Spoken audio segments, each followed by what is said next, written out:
Alfie. I've been saved coming up for 6 years. I'd like to share a bit of my life with you to glorify the blessed Lord. I was a man which was like all other travelling men, just an ordinary man, going about my business. Me and my wife had a good life. There was no problems in my life.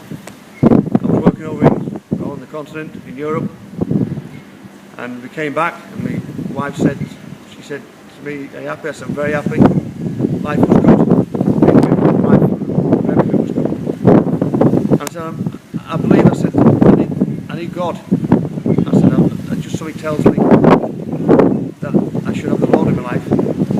I said, I've heard Christians coming to me home over the years and saying that I need to be saved, and I want to do things my way. I've always done things my way, and I always believed that, you know, in myself, that I was capable of doing that, and I didn't need to be told by another Gypsy or travelling man that I needed to go their way. And I decided to go to church. My children was in a Catholic school, and I believed that because I was christened as a Catholic, that I would go back to my religion. I would find God my way through my religion. I found myself sitting in the back of a Catholic church one Sunday morning, speaking to the priest afterwards, explaining the situation, that I believed that I needed God in my life, that I had contentment and peace. I found myself in the back of the church, listening to the sermon and then asking the priest, and I found myself, you know, practicing religion. And we did for many years. Many years I practiced that religion. I was strong in a religion, believing that is the way forward. Different ones came to me over the time and said, I need to be saved, I need to find Jesus Christ on a personal note rather than through a man-made religion. And I just carried on listening and carried on doing what I was doing. And I found myself in a situation that a friend of mine, a relation of mine, said, do you want to look at a business adventure? He said, I'll pick you up on the Monday morning. I found myself jumping in a car with him, believing that I was going to go to see about some business. And he said, I'll introduce you to an important man after we see to this. And I looked at financial gain on this. And I found myself pulling to some motorway services and some men walking in from Darton Church. And I found myself looking at what these men must be looking at the same line of business. And then over a period of time, the conversation, we got in the car and I thought, well, where are we going? And I found myself going to the seminar down in Lowestoft. And I found myself in the going down this road, and I realised what had happened to me. I was on my way to a Christian, seminar. Well, they kidnapped you a little bit. Sorry? It's like they kidnapped you and took you down to the seminar. Yeah, but God had a plan. Yeah, God had a plan. Praise the Lord. And I didn't realise at the time that, they were trying to teach me something as I believed what I already knew. I was strong in a religion. I had I was practicing my religion, and I had things in my life was very good as it was before I was in my religion. And me and my wife had a good way going on, and we had a nice, quiet, steady life. And I found myself in this car, reasoning with this man in this car, that, why are you taking me here? Because I already know as much as you, and I already, what's the purpose of this? So as I landed at Lowestoft, I looked around and I seen lots of Gypsy travelling men, and they had a peace on the face which I didn't have. So at that moment, he drew attention to, to what they were saying, and I listened to the preachers. I listened to the gospel. I went on to testimonies and different things, and this went on for that day and that night. And on the night time, some men came into the room and gave the testimony, and I gave a testimony, and I realised after I gave my testimony that I didn't have a testimony because I didn't know Jesus.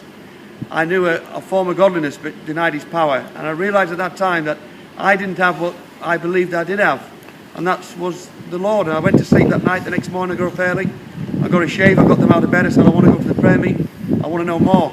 Found myself at the prayer meeting, walked across the car park, praying to the Lord.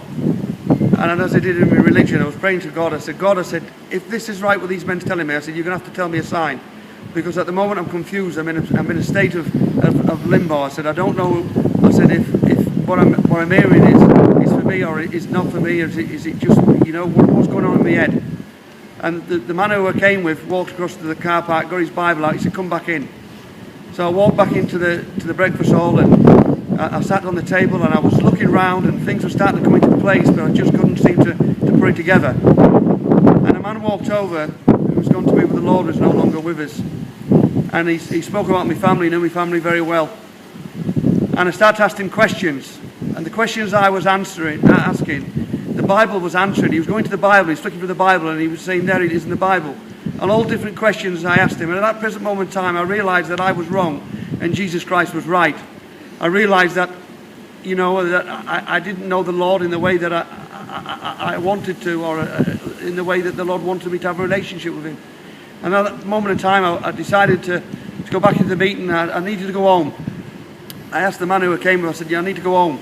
He said, why didn't you listen more? I said, listen, I said, my head is spinning. I said, I need to spend time, I said, with God, I said, and to see what's going on in my head. My head was very confused. I got back in the car, I walked back through the house door, and my wife met me later on that afternoon. And she said to me, she said, tell me all about it. I said, I can't explain to you. She said, I'll get you a glass of wine. I said, I don't want a glass of wine. I sat on the seat, and my eyes were staring. She said, you've met with Jesus?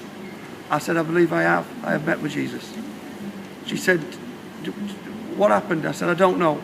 2 days later, in the front of a Toyota pickup on a tarmac job, I gave my life to Jesus. The Lord spoke to me, and I responded. And in that time, since I've been walking with the Lord's done many things in my life, too many to name. One was he gave me a confidence. One was I used to suffer with a bit of depression. That he took that away. He gave me a brand new life.